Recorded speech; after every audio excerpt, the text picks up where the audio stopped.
El viento era el verdadero rey en el campo de Taunton, un aliado invisible y aullante para la casa de York. Por orden de Lord Fauconberg, miles de flechas volaron con la ventisca, encontrando su blanco en las filas cegadas de los Lancaster. Cuando los Lancaster respondieron, sus propias flechas, luchando contra el vendaval, murieron en el aire y cayeron inútilmente en la nieve. Así comenzó la batalla más sangrienta de Inglaterra, no con el choque de espadas, sino con la cruel paradoja de una guerra ganada y perdida por el aliento helado de la naturaleza. Este aliento, gélido y cargado de cristales de hielo, no distinguía entre nobles y plebeyos, solo entre aquellos a quienes favorecía y aquellos a quienes condenaba. La mañana del 29 de marzo de 1461, había elegido su bando con una ferocidad implacable, prometiendo a los hombres de la Rosa Blanca una ventaja que ninguna estrategia humana podría haber concebido por sí sola.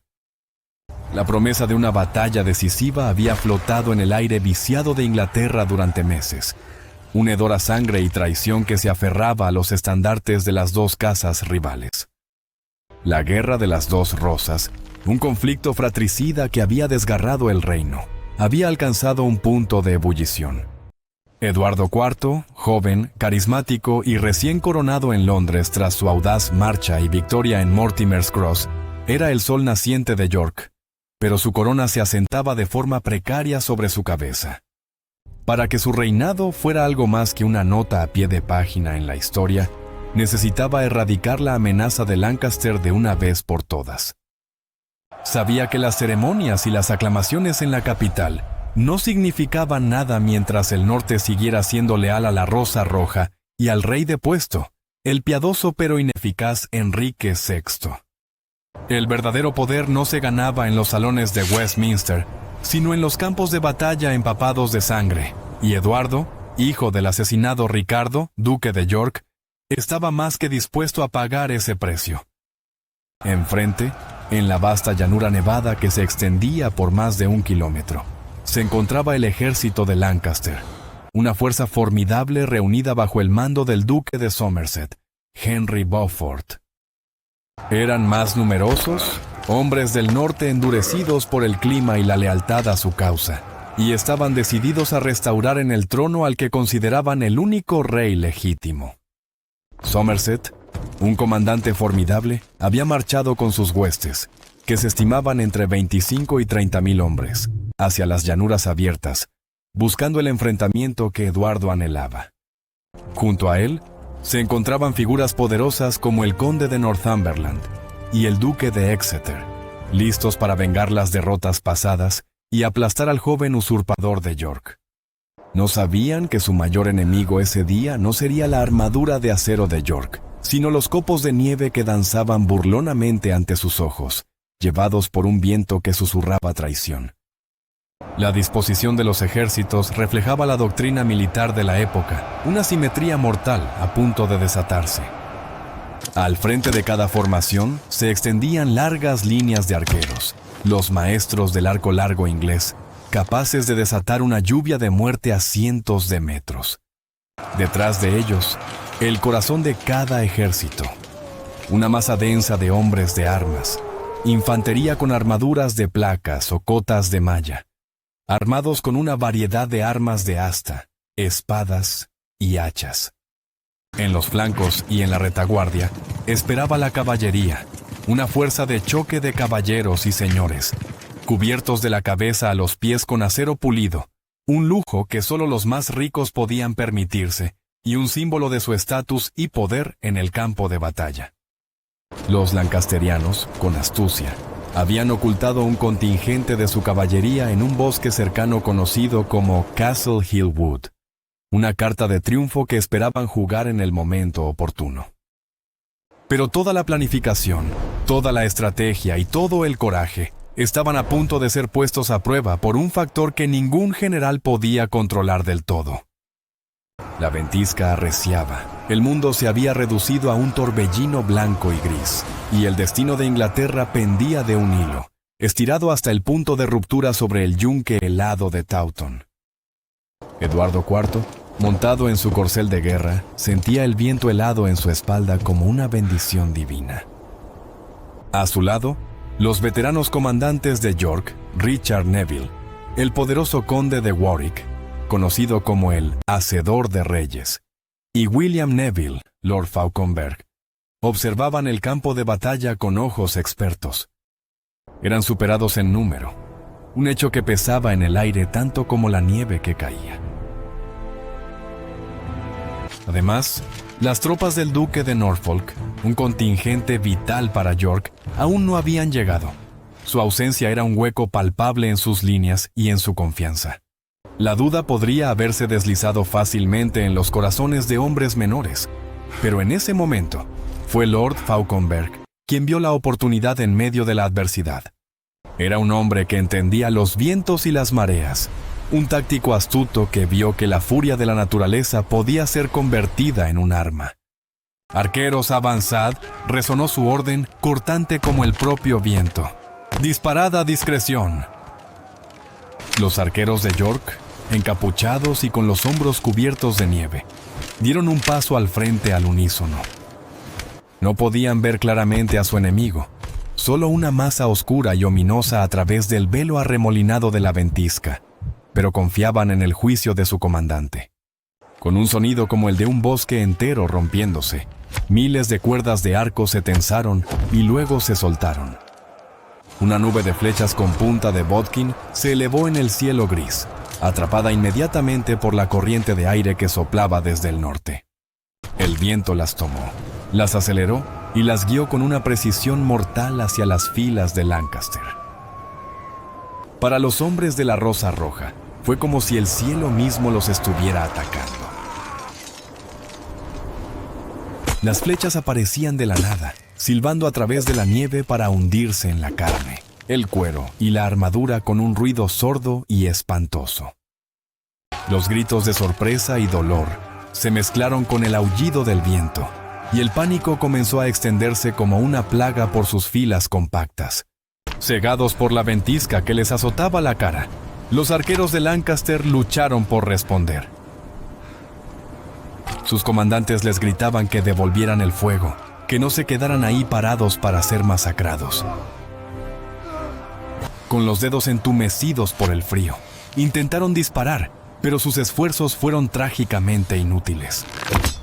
Sus flechas, disparadas contra la fuerza del vendaval, perdían impulso rápidamente, describiendo arcos patéticos antes de caer en picado, clavándose inofensivamente en la tierra helada, a medio camino entre los dos ejércitos. Al ver esto, Fauconberg ordenó una segunda táctica brillante. Los arqueros de York avanzaron corriendo, se detuvieron brevemente para lanzar otra andanada, y luego retrocedieron, convirtiéndose en blancos móviles y frustrantes. La desesperación creció en el lado de Lancaster. Volvieron a disparar, gastando miles de valiosas flechas que ahora yacían como un extraño cultivo en el suelo cubierto de nieve. Fue entonces cuando la genialidad de Fauconberg se convirtió en una burla cruel. Ordenó a sus arqueros que dejaran de usar sus propias municiones. «Avanzad, recoged sus flechas y devolvédselas», gritó. Los hombres de York, con una alegría sombría, corrieron hacia adelante, arrancaron las flechas de Lancaster del suelo helado y, usando los mismos proyectiles del enemigo, desataron otra lluvia mortal sobre ellos. La humillación se sumó a las heridas. Estaban siendo atacados y asesinados con sus propias armas, una derrota táctica y psicológica total. El duque de Somerset, viendo cómo sus líneas de arqueros se desintegraban bajo esta tormenta de acero y madera, sintió una oleada de rabia impotente. El duelo a distancia se había perdido de manera decisiva. Con el rostro enrojecido por la furia y la desesperación, tomó la única decisión que le quedaba. Rugió una orden que resonó por encima del viento. «Cargad. Acabad con ellos cuerpo a cuerpo». El estruendo de miles de hombres preparándose para la carga fue la respuesta. Un trueno sordo que prometía una carnicería aún mayor. Al grito de Somerset, el ejército de Lancaster se lanzó hacia adelante, una marea humana de acero y furia que avanzaba pesadamente sobre la nieve. El suelo temblaba bajo el peso de miles de botas acorazadas. Del otro lado, Eduardo IV dio la orden de encontrarlos de frente. ¡Por York! ¡Por el derecho!, gritó, su propia espada desenvainada, y los hombres de la Rosa Blanca cargaron para encontrarse con la ola roja en el centro del campo de batalla. El choque fue cataclísmico. El sonido de dos ejércitos colisionando fue una cacofonía ensordecedora de metal contra metal, madera astillándose, y el primer grito ahogado de miles de hombres en combate mortal. Las primeras filas se desintegraron en un instante, convirtiéndose en un torbellino de espadas, hachas y lanzas que mordían la carne y abollaban las armaduras.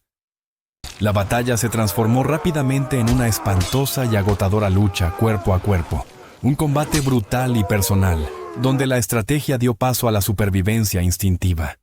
El campo de batalla se convirtió en un matadero. Hombres apuñalaban y acuchillaban en el caos, resbalando en un lodo que rápidamente se teñía de rojo con la sangre que se mezclaba con la nieve derretida. La visibilidad era casi nula, limitada a unos pocos metros por la incesante ventisca. Los soldados a menudo no podían distinguir amigo de enemigo hasta que estaban a un palmo de distancia, reconociéndose solo por la rosa blanca o roja pintada toscamente en sus corazas.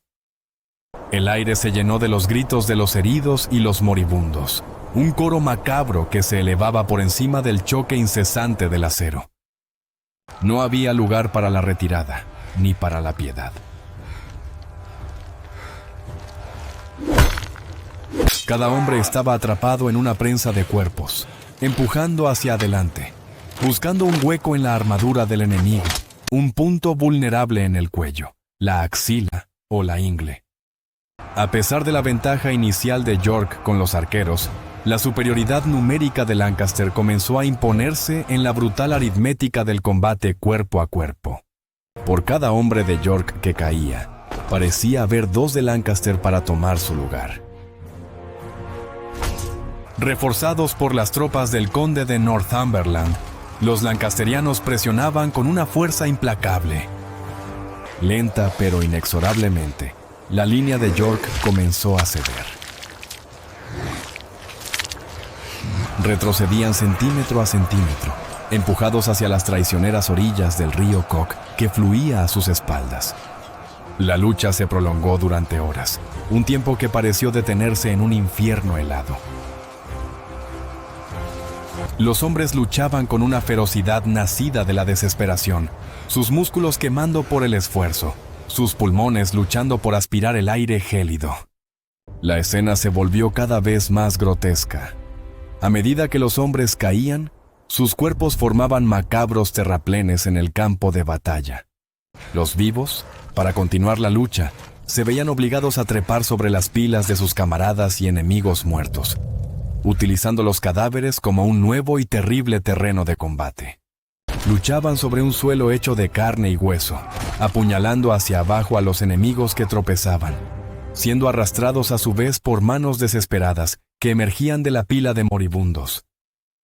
Era una visión del infierno de Dante, pintada en tonos de rojo y blanco sobre el lienzo de Yorkshire. Y entonces, cuando la situación para los York parecía más desesperada, los Lancaster jugaron su carta de triunfo. Desde el bosque de Castle Hill Wood, donde habían esperado pacientemente, surgió la caballería oculta de Lancaster, lanzándose como una lanza contra el ya debilitado flanco izquierdo de York. El impacto fue devastador. La línea que ya se estaba doblando se rompió. El pánico, el enemigo más temido de cualquier general, se apoderó de los hombres de York. Varios comenzaron a huir, un acto que podría haber desencadenado una derrota total. En ese momento de crisis suprema, cuando su flanco izquierdo se desmoronaba y el espectro de la derrota se cernía sobre ellos, Eduardo IV demostró por qué los hombres estaban dispuestos a morir por él. En lugar de quedarse en la retaguardia, espoleó a su caballo y galopó directamente hacia el punto de mayor peligro. Su estandarte real, con el sol en esplendor, ondeaba sobre el caos, un faro de esperanza en medio de la desesperación. Se lanzó a la refriega, su espada describiendo arcos mortales, su voz resonando con una autoridad inquebrantable. «Manteneos firmes, luchad conmigo, por York», gritaba, su ejemplo personal actuando como un poderoso tónico para los nervios destrozados de sus soldados. Ver a su joven rey luchando entre ellos, compartiendo su peligro, inspiró a muchos de los que estaban a punto de huir a detenerse, dar la vuelta y volver a levantar sus armas. Su coraje logró estabilizar la línea, pero la situación seguía siendo crítica. Estaban al borde del abismo.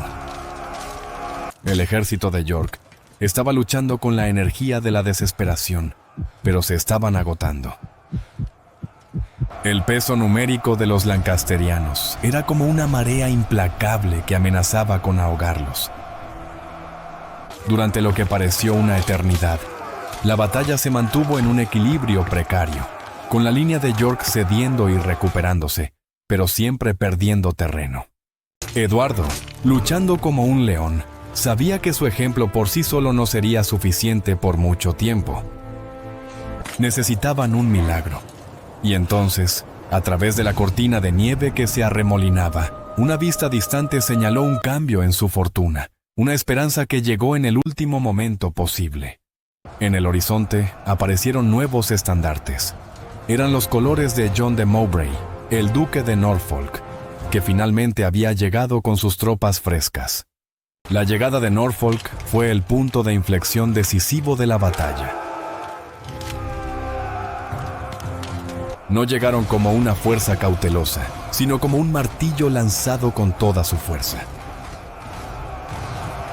A la cabeza de sus hombres, el duque lideró una carga masiva de caballería pesada, seguida de cerca por su infantería. No se dirigieron al centro de la refriega, sino que maniobraron para golpear el flanco izquierdo de Lancaster, el mismo flanco que estaba tan ocupado presionando a los hombres de Eduardo. La caballería de Norfolk, compuesta por caballeros y hombres de armas montados en caballos de guerra acorazados, se estrelló contra las filas de Lancaster con una fuerza irresistible. El impacto fue devastador, no solo físicamente, sino también psicológicamente. Los soldados de Lancaster, ya cansados por horas de combate brutal, de repente se vieron atacados por un enemigo fresco y poderoso desde una dirección inesperada. El sonido de la carga de Norfolk fue como un trueno, y su efecto fue el de un rayo. Hombres y caballos fueron arrojados por los aires. Las líneas de lanzas de Lancaster se hicieron añicos, y el pánico que había amenazado a los York ahora se apoderó de sus enemigos. El flanco izquierdo de Lancaster se derrumbó bajo el asalto. La ventaja había cambiado de forma instantánea y decisiva. Los soldados de la Rosa Roja, que momentos antes habían saboreado la victoria, ahora veían cómo sus líneas se rompían a su alrededor. El cansancio acumulado de horas de lucha les pasó factura y su resistencia se desmoronó. Continuaron luchando en focos aislados, pero la cohesión de su ejército se había evaporado. Pequeños grupos de hombres, al ver que todo estaba perdido, comenzaron a arrojar sus armas y a correr por sus vidas. La retirada había comenzado.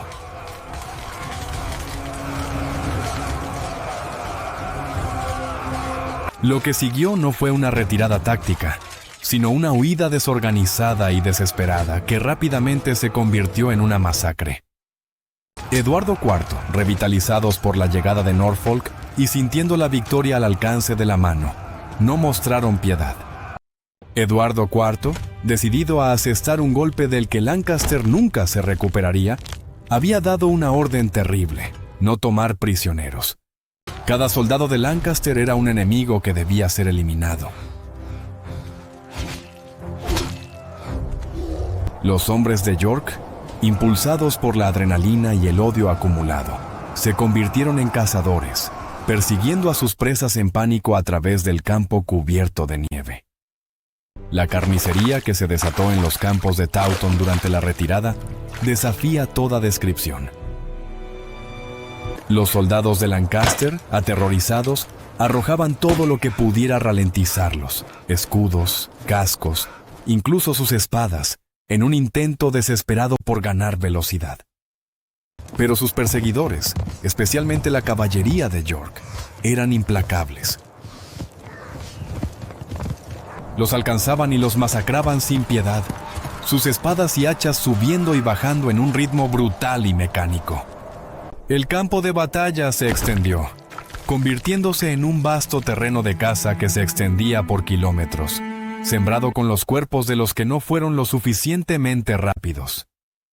La nieve blanca se tiñó de un carmesí cada vez más oscuro con cada hombre que caía. La principal ruta de escape para los lancasterianos en pánico era hacia atrás, cruzando el terreno que habían ocupado esa mañana. Detrás de ellos fluía el río Cock, normalmente un arroyo modesto, pero ahora, crecido por el deshielo y las recientes nevadas, era un torrente de agua helada y rápida. En su desesperación, cientos de hombres se precipitaron hacia el río, viéndolo como su única salvación. Pero el río se convirtió en una trampa mortal. Las orillas, resbaladizas por el barro, la nieve y la sangre, no ofrecían un apoyo seguro. Los hombres se empujaban y tropezaban en su prisa por cruzar, cayendo en masa a las aguas gélidas. Para muchos, la caída fue una sentencia de muerte instantánea. El peso de su armadura, incluso las piezas que les quedaban, los arrastró hacia el fondo como si fueran piedras. El agua helada les robaba el aliento y la fuerza en segundos. Se ahogaron miserablemente, a pocos metros de la orilla, sus manos arañando inútilmente el agua mientras eran arrastrados por la corriente. La crónica de la época cuenta una historia macabra, que tantos hombres cayeron en el río que sus cuerpos formaron un puente de cuerpos, sobre el cual sus camaradas desesperados podían cruzar para escapar de la matanza. Aquellos que lograron cruzar a menudo no encontraron seguridad, sino que fueron cazados por la caballería de York, que ya había encontrado otros vados. No había escapatoria.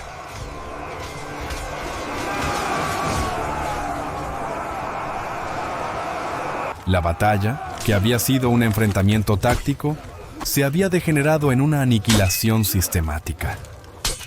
Según los cronistas, la persecución y la matanza continuaron durante horas, mucho después de que la línea de batalla se hubiera roto. El aire resonaba con los gritos de aquellos a quienes se les suplicaba piedad, súplicas que eran ignoradas. La política de destrucción total de Eduardo se estaba llevando a cabo con una eficiencia aterradora. El sol comenzó a ponerse sobre un paisaje de pesadilla. Los campos de Yorkshire estaban cubiertos por una alfombra de muertos y moribundos. Las estimaciones de la época, aunque probablemente exageradas, hablaban de 28,000 hombres muertos en ese único y terrible día. Una cifra que, de ser cierta, representaba una porción espeluznante de la población masculina de Inglaterra. Taunton no fue solo una batalla, fue un cataclismo, la purga más sangrienta que Inglaterra había visto en su propio suelo. Cuando la noche finalmente cayó, un silencio espeluznante descendió sobre el campo, roto solo por los gemidos de los moribundos y el graznido de los cuervos que comenzaban a congregarse. Eduardo IV era el vencedor indiscutible. Su trono, que había sido incierto esa mañana, ahora estaba cimentado con la sangre de sus enemigos. Había logrado la victoria decisiva que buscaba, pero el costo era casi inimaginable. Había aplastado al ejército de Lancaster, pero al hacerlo, había presidido una de las mayores tragedias humanas en la historia de su nación. La Rosa Blanca de York reinaba suprema, pero lo hacía sobre un reino marcado por una herida que tardaría generaciones en sanar. La nieve seguía cayendo suavemente, cubriendo a los muertos con un sudario blanco, como si la naturaleza misma intentara ocultar la horrenda obra de los hombres. A la luz grisácea del amanecer del día siguiente, la verdadera escala del desastre se reveló en todo su horror. El campo de batalla era un vasto cementerio al aire libre. Los cuerpos yacían donde habían caído, congelados en las posturas grotescas de la muerte. Algunos estaban amontonados en montículos, donde la lucha había sido más feroz. Otros estaban esparcidos por las laderas y los valles, marcando el camino de la huida desesperada. El río Cog fluía lentamente, sus aguas todavía turbias y oscuras, liberando gradualmente los cuerpos de los ahogados que quedaban atrapados en sus orillas o en los remolinos. Eduardo IV y sus comandantes recorrieron el campo, no con la euforia de la victoria, sino con un asombro sombrío. Incluso para hombres endurecidos por la guerra, la visión era sobrecogedora. Habían desatado un torbellino de violencia que había superado incluso sus expectativas más brutales. La orden de no tomar prisioneros había sido obedecida al pie de la letra.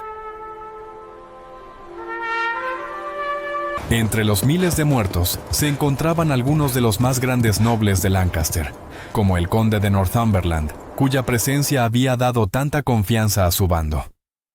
El duque de Somerset había logrado escapar, pero su ejército había dejado de existir.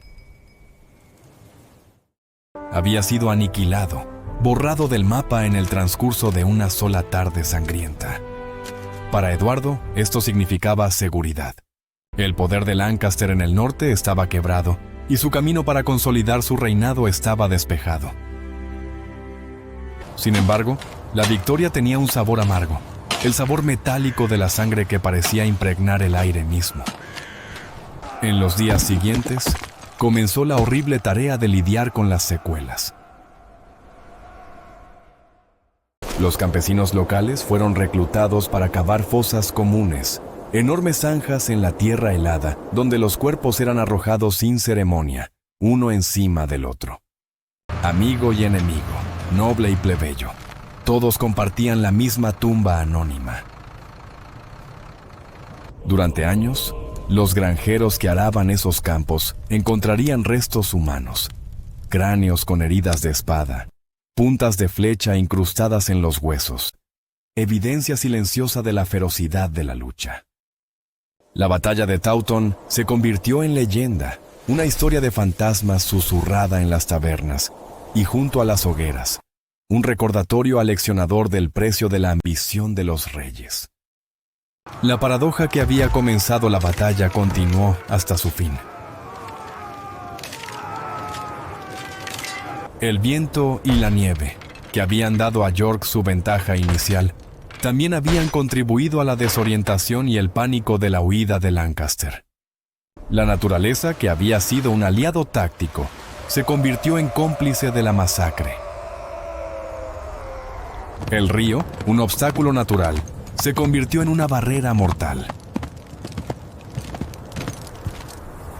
La historia de Taunton no era solo una historia de hombres, sino de cómo el entorno podía amplificar la crueldad humana a una escala inimaginable. Eduardo IV regresó a Londres no solo como un rey coronado, sino como un conquistador. Su reputación como un formidable guerrero y un líder decisivo quedó sellada.